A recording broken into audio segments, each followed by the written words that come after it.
समय यात्रा यानी कि टाइम ट्रैवल साइंस जगत का एक ऐसा पेचीदा और महत्वपूर्ण रिसर्च है जो अब तक सिर्फ एक बहस का मुद्दा बनी है। अल्बर्ट आइंस्टाइन से लेकर स्टीफन हॉकिंग तक सबका यही मानना है कि टाइम ट्रैवल पॉसिबल हो सकता है अगर हम स्पेस और टाइम को मोड़ दे और उसमें एक वार्म होल क्रिएट कर दे तो ऐसा पॉसिबल हो सकता है। लेकिन इसमें भी कई सारे पैराडॉक्स है यानी कि दुर्भाभास। इस थ्योरी पर कई सारी हॉलीवुड फिल्में बन चुकी हैं जिसमें क्रिस्टोफर नोलन की फिल्में सबसे ज्यादा फेमस है और अब बॉलीवुड में भी इसकी शुरुआत हो चुकी है JL50 वेब सीरीज के साथ। हेलो फ्रेंड्स, मैं हूं मिस्टर वी और आपका इस चैनल में बहुत बहुत स्वागत है।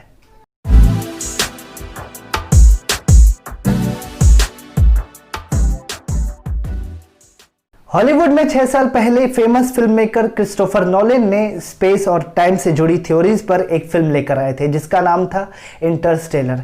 फिल्म में करोड़ों रुपए के खर्च हुए तो अरबों रुपए की कमाई भी हुई। दुनिया भर से इस फिल्म को तारीफ मिली। इस फिल्म को समझने के लिए, इस फिल्म को कॉन्सेप्ट को समझने के लिए लोगों ने इस फिल्म को कई बार देखा, तब जाकर लोगों को कहीं समझ में आया। लेकिन स्पेस और टाइम को सरल भाषा में बताने के लिए बॉलीवुड ने JL50 वेब सीरीज ले आई है। लेकिन दिक्कत यही है कि इसे इतना सरल बताया गया है कि इसे देखते देखते देखने का इंटरेस्ट ही खत्म हो जाता है।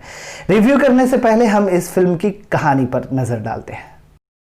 कहानी में एक JL50 नाम का हवाई जहाज 1994 में आसमान में कहीं लापता हो जाता है जो 2020 में अचानक से प्रकट होता है और वेस्ट बंगाल के ईस्ट के तरफ ये क्रैश हो जाती है। इस दुर्घटना में सारे पैसेंजर मारे जाते हैं मगर पायलट को एक भी खरोंच नहीं आती। खैर, इस दुर्घटना को टॉप सीक्रेट में डाल दिया जाता है और इसकी जांच पड़ताल CBI का एक ऑफिसर शांतनु कर रहा होता है। वहीं शांतनु के पर्सनल लाइफ में भी बहुत कुछ चल रहा होता है और इस घटना से उसके लाइफ में भी असर देखने को मिलता है।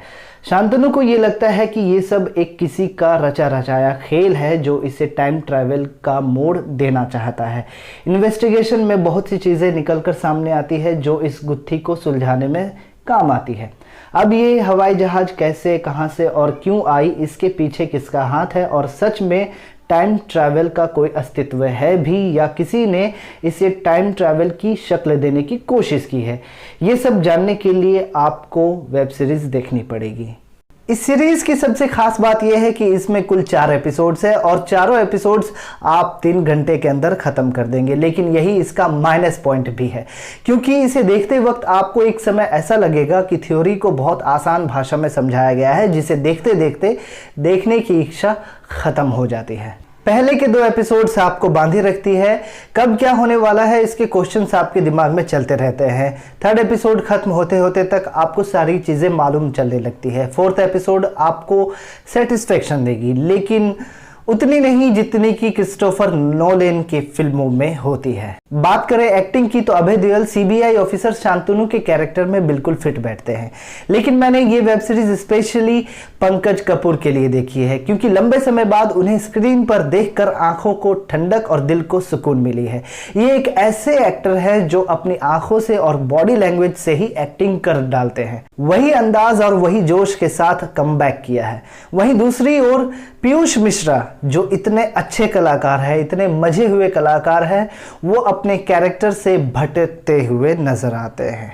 जी हाँ, उन्होंने ओवर एक्टिंग कर दी है जिसे देखकर मुझे थोड़ा नहीं बहुत ज़्यादा ही दुख हुआ है। बाकी के एक्टर्स के कैरेक्टर में कोई कमी नहीं है, सबने अपना अच्छा काम किया है। लेकिन इस वेब सीरीज की तारीफ बनती है क्योंकि लंबे समय बाद बॉलीवुड में साईफाई मूवी देखने को मिली है, वो भी क्वांटम फिजिक्स के ऊपर, जो कि एक अच्छी शुरुआत है। लेकिन बॉलीवुड को साईफाई मूवी बनाने से पहले उस पर रिसर्च कर लेना चाहिए क्योंकि हॉलीवुड की जितनी भी हिट साईफाई मूवीज है उन पर काफ़ी रिसर्च हुआ है, उस रिसर्च पर काफ़ी पैसे भी लगे, उस रिसर्च पर समय भी लगा है। फिलहाल इस वीडियो में बस इतना ही, मिलते हैं अगले वीडियो में, तब तक आप अपना ख्याल रखिएगा। जय हिंद।